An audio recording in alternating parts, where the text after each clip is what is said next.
Okay, hi Kirsty.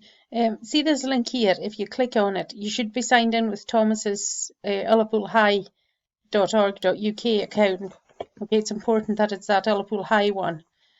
And then you can just click join now, and that should be how you get into the meeting. And then you click join now, and that's you in the meeting. At the moment, I'm the only person here, and it's not a real meeting anyway, because I'm just making a video to show you. Okay, so I hope that helps you. If not, maybe copy and paste copy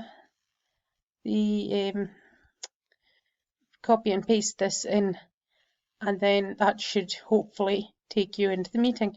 But please make sure you've got the ullapoolhigh.org.uk account that you're signed in with. And if you have any other Google accounts open on your computer, it'll probably default to that when it goes into the meeting, so that won't let you in. You have to be signed out of everything else. I've had to sign out of my own accounts to make this. Okay, right. Hope you get on better tomorrow. Bye.